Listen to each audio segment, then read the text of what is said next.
Hyderabad city traffic లో విలవిల్లాడుతోంది. అర kilometre ప్రయాణించాలంటే నరకం చూడాల్సిందే. గంటల తరబడి రోడ్లపైనే నిలిచిపోవాల్సిన పరిస్థితి జనానికి విసుగు పుట్టిస్తోంది.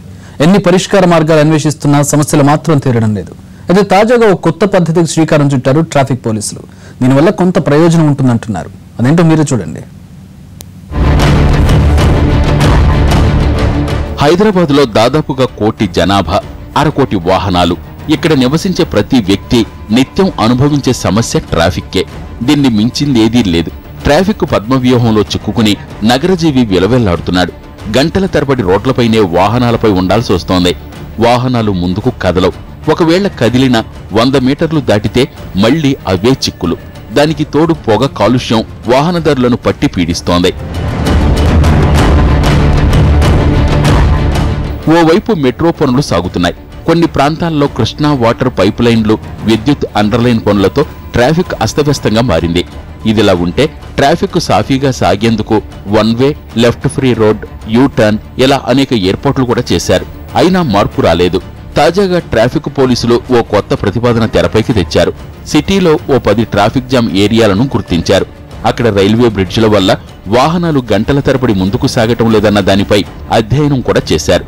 అక్కడ సాఫీగా వాహనాలు వెళ్లకపోవడం వల్ల ఇతర ప్రాంతాల్లో ట్రాఫిక్ జాములు ఏర్పడుతున్నట్లు తేల్చారు. అంటే రైల్వే బ్రిడ్జిల కింది రోడ్లను వెడల్పు చేయాలన్నది ప్రతిపాదన. సికింద్రాబాద్ మెట్టుగూడ ఏరియాలో రైల్వే బ్రిడ్జిని అభివృద్ధి చేశారు. అక్కడున్న 2 ఎంట్రన్స్లను 4కి పెంచారు. దీంతో అక్కడ ట్రాఫిక్ జామ్ పూర్తిగా తగ్గిపోయింది. ఇప్పుడు వాహనాలు ఆగకుండా రాకపోకలు సాగుతున్నాయి. ఇలాగే అన్ని రైల్వే బ్రిడ్జిలను ఆధునీకరించేందుకు ప్రతిపాదనలు సిద్ధం చేశారు. రాణిగంజ్, కాచిగూడ, చాదర్ఘాట్, ఖైరతాబాద్ ఇలాంటి ప్రాంతాల్లో రైల్వే అండర్ రోడ్ బ్రిడ్జిల దగ్గర విపరీతమైన ట్రాఫిక్ రద్దీ ఏర్పడుతోంది. ఉదయం, సాయంత్రం సమయాల్లో అయితే మరీ ఎక్కువ.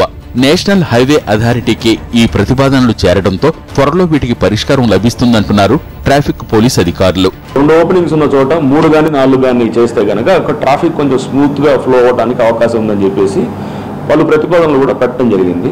ఇవన్నీ కూడా నేషనల్ హైవేస్ మీద ఉండటం తోటి గవర్నమెంట్ ఆఫ్ ఇండియా నుంచి కూడా దీనికి ఫండ్స్ కూడా వాళ్ళు కూడా ఇవ్వటం కూడా జరుగుతుందన్నమాట.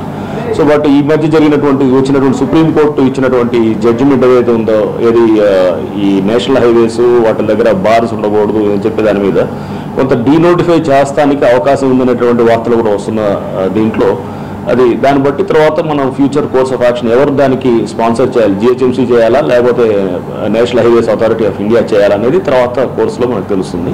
ఇది ఒక ప్రత్యామ్నాయ మార్గం మాత్రమే. ఇలాంటి ట్రాఫిక్ జాములు సిటీలో అనేకం.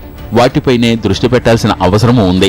అయితే వాహనాలు పెరుగుతున్నా దానికి తగ్గట్టుగా రోడ్లు వెడల్పు లేకపోవడమే హైదరాబాదు ట్రాఫిక్ సమస్యకు ప్రధాన కారణమన్నది సుస్పష్టం.